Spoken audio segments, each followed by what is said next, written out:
Dan bercakap mengenai pergerakan dan kita juga bercakap mengenai penubuhan kerajaan dan kita juga sudah pun ada clariti, semakin ada clariti tapi bukan tuntas. Bukan tuntas ya. Semakin ada clariti ke manakah hala tuju, bukan clariti lah, semakin ada kemajuan ya dari sudut rundingan ini, terutama sekali apabila GPS sudah pun menyatakan kenyataan dan kedudukan mereka di mana GPS bersetuju untuk bersama dengan Perikatan Nasional dalam kerangka coalition GPS, Perikatan Nasional, GRS dan juga Barisan Nasional. Jadi nampaknya di sini, kat sini adalah perkembangannya ya. Tapi pada masa sama juga kita juga nak menilai apakah orang kata respons dan juga apakah yang boleh kita jangkakan daripada sekiranya coalition ini berlaku, coalition ini berjaya untuk dibentuk. Kita nak tengok juga antara individu ataupun antara parti yang sangat dominan dalam coalition ini nanti adalah Parti Perikatan Nasional dan juga Parti PAS. Oleh itu kita bersama dengan Profesor Madya Dr. Izani Muhammad Zain. Beliau merupakan Profesor Madya di Fakulti Ekologi Manusia Universiti Putra Malaysia,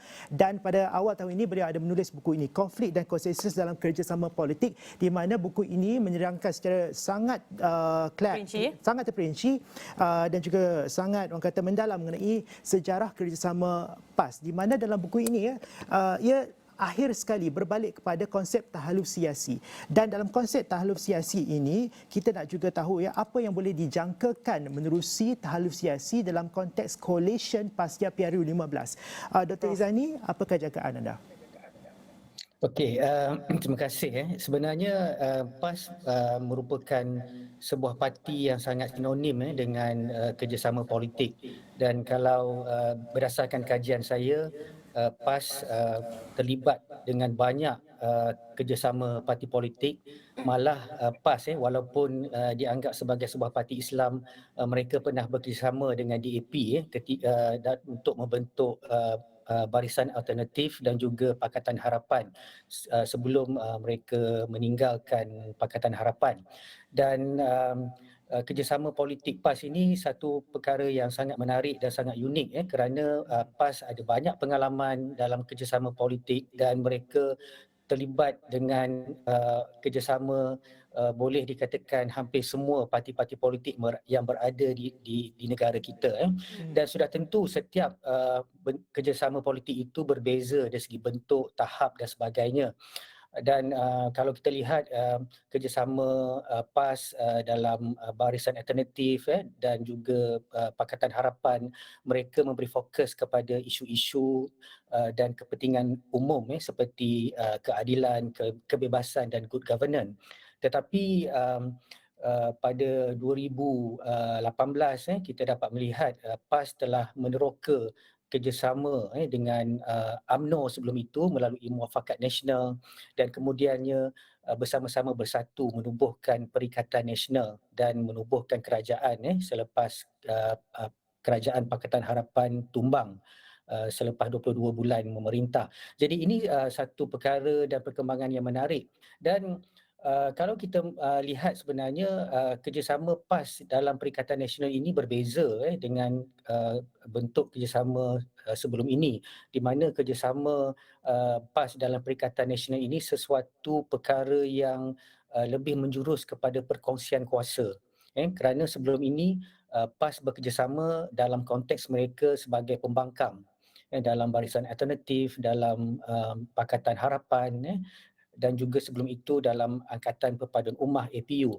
Tetapi dalam Perikatan Nasional ini mereka sebagai parti pemerintah. Jadi sudah tentu kaedah dan juga matlamat kerjasama politik itu berbeza, kerana saya melihat ia lebih kepada perkongsian kuasa dan juga bagaimana nak mengekalkan kuasa di peringkat kerajaan persekutuan dan juga kerajaan negeri. Dan saya melihat PAS agak matang dan lebih realistik apabila meneruskan kerjasama dalam Perikatan Nasional, kerana sebelum ini mereka memberi fokus kepada hal-hal yang melibatkan dasar-dasar perjuangan yang mungkin kurang digemari oleh beberapa pihak. Tetapi sejak mutakhir ini kita dapat melihat PAS lebih realistik untuk mendapatkan kuasa melalui kerjasama politik. Dan selepas ataupun pasca pilihan raya PRU yang ke-15 ini, kita akan dapat melihat lagi bentuk kerjasama yang hampir sama sebelum ini dalam Perikatan Nasional, dan PAS akan berusahalah untuk memanfaatkan kerjasama politik Ya. itu untuk kelangsungan mereka dalam landscape politik negara. Dan satu hal yang menarik ialah Ya.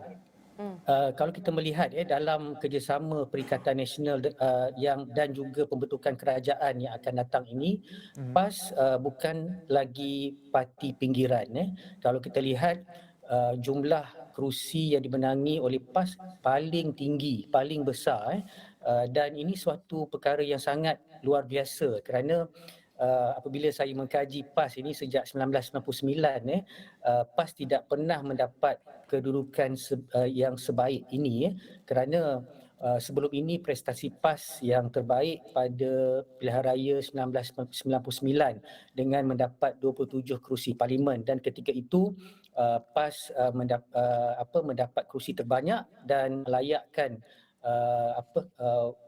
ketua mendapatkan ketua pembangkang daripada wakil PAS itu melalui Dr. Allahyarham Izani.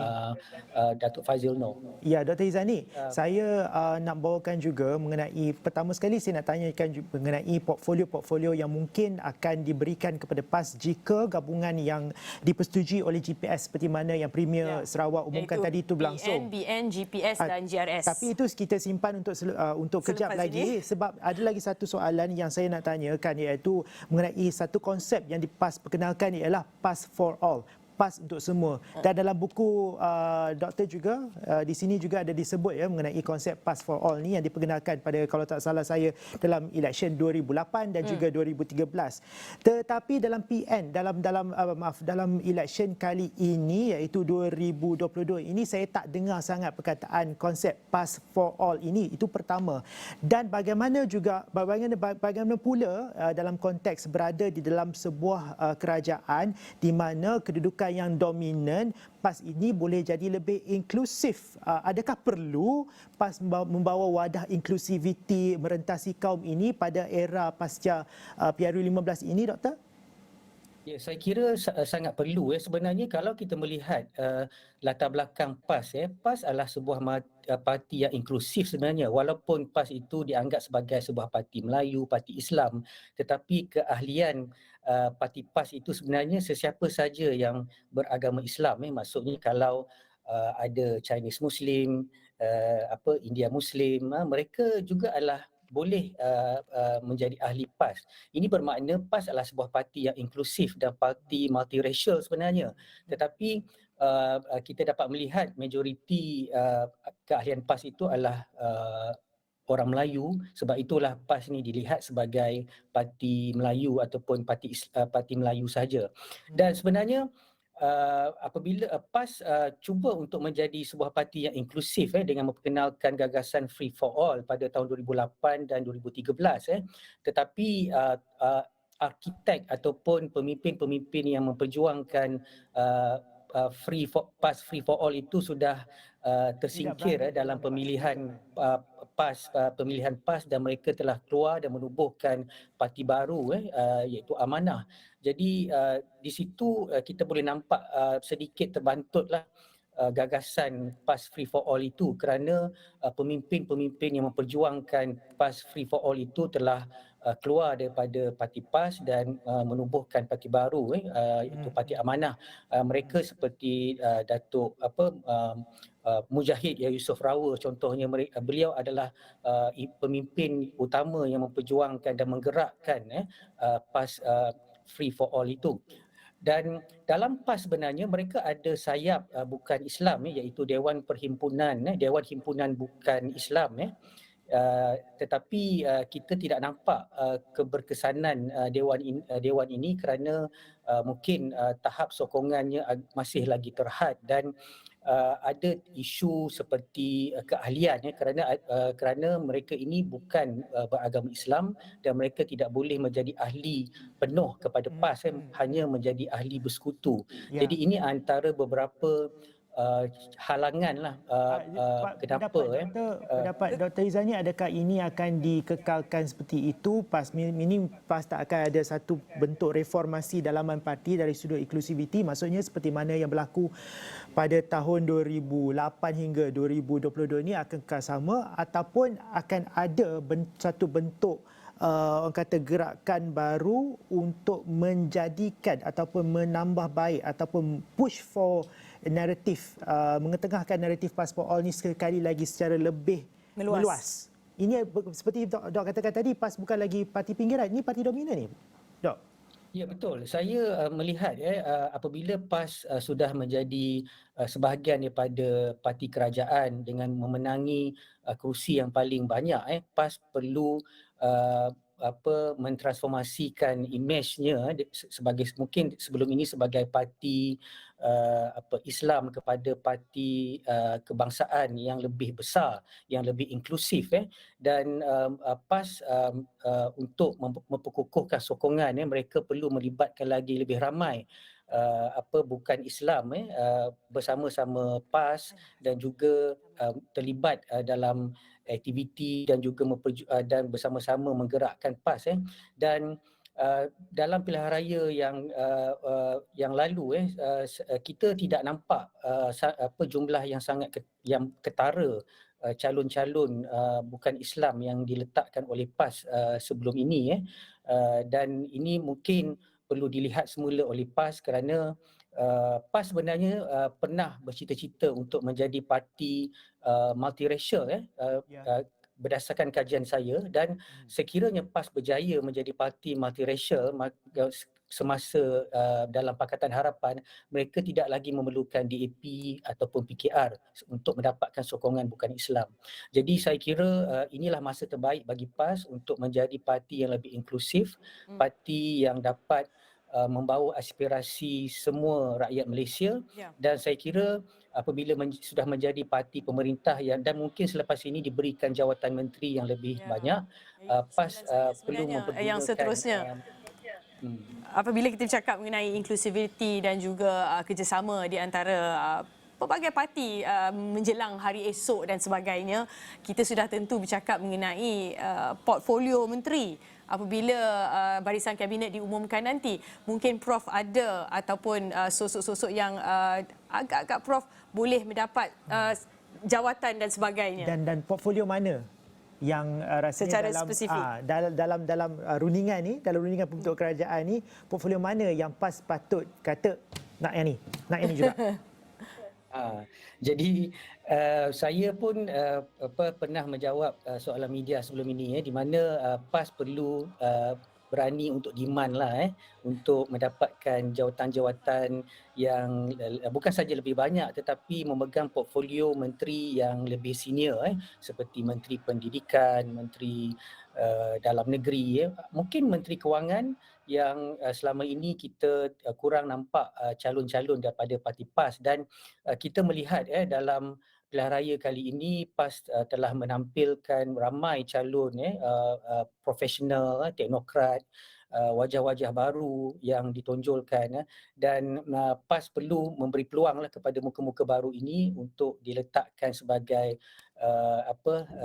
memegang jawatan-jawatan menteri yang utama dan sudah tentu kalau ada jawatan timbalan Perdana Menteri nanti mungkin boleh diberikan kepada PAS tetapi kita tidak pasti bagaimana perbincangan dari segi perkongsian kuasa ini kerana selain daripada PAS kita ada GPS, GRS kan.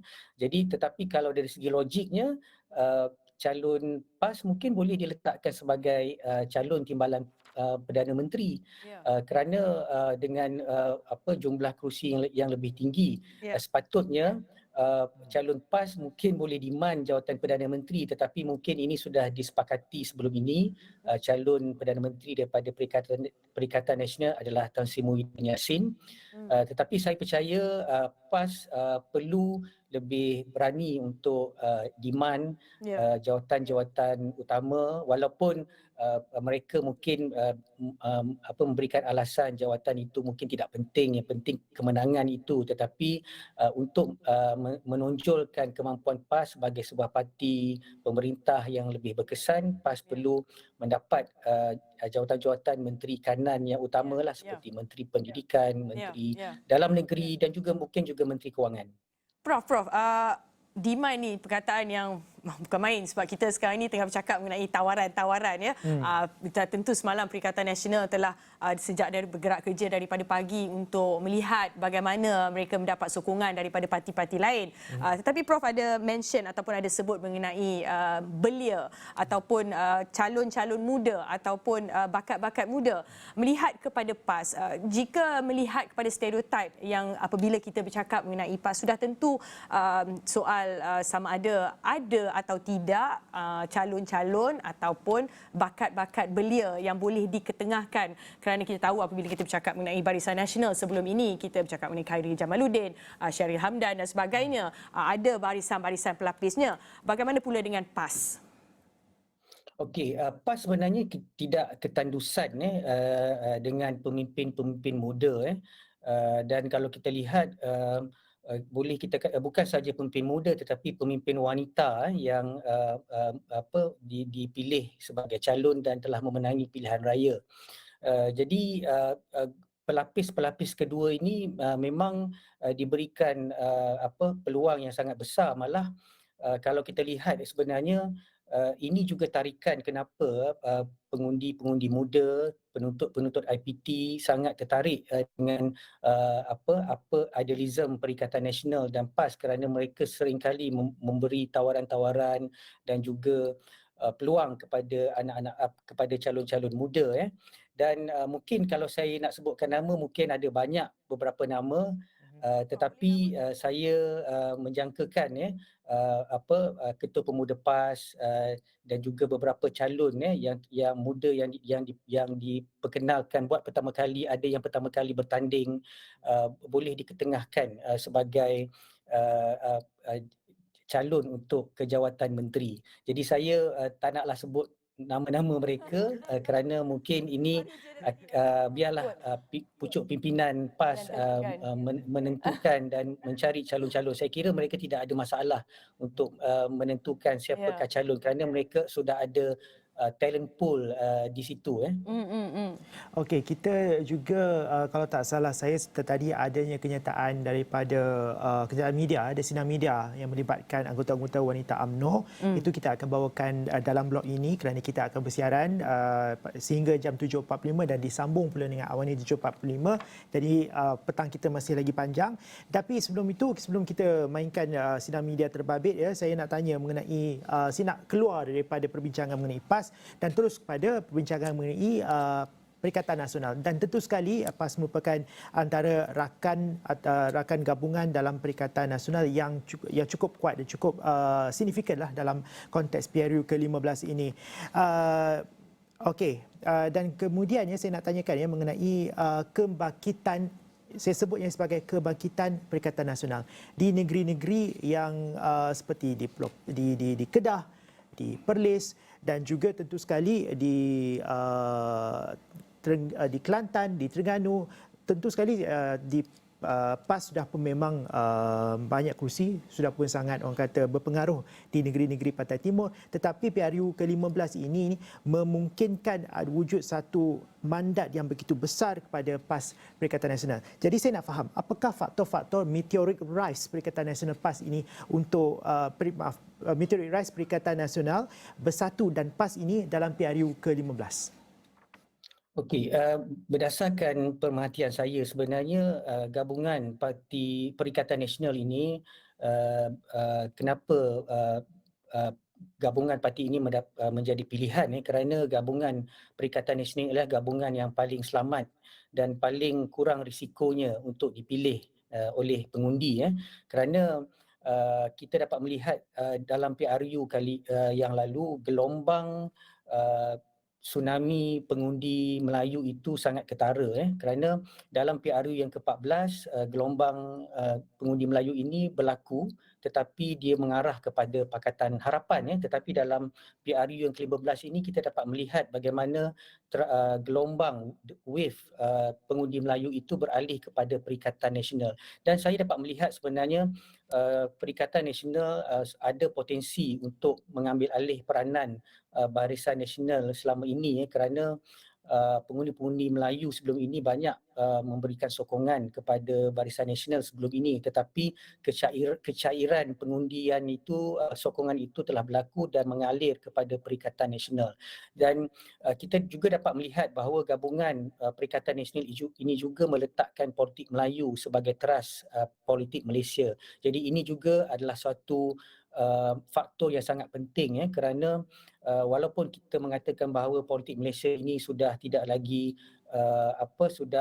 universal ataupun sudah beranjak kepada politik baharu tetapi faktor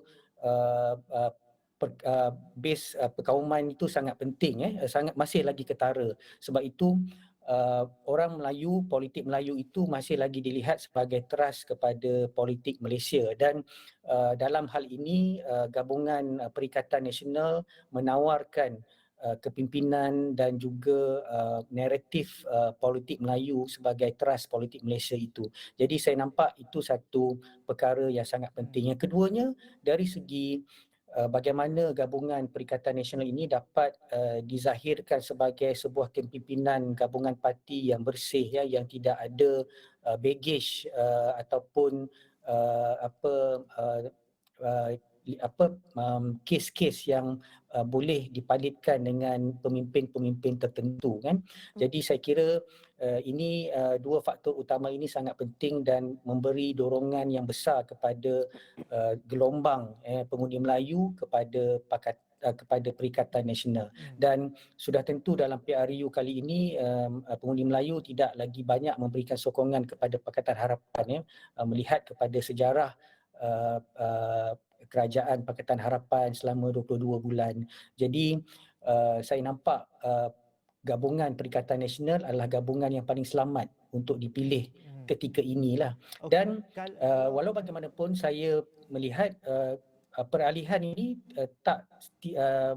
tidak semestinya kekal kerana ia boleh berubah dari masa ke semasa. Mungkin dalam PRU yang ke-16 nanti kita dapat melihat peralihan sokongan ini sekiranya Perikatan Nasional tidak mampu mempertahankan, melestarikan sokongan pengundi-pengundi Melayu khususnya kerana mereka akan menjadi kerajaan dan sudah tentu rakyat menuntut banyak perkara dalam konteks kerajaan kerana buat masa sekarang ni sesiapa saja menjadi kerajaan mereka berhadapan dengan tanggungjawab yang sangat berat untuk membawa Malaysia dalam era pasca pandemik. Ya.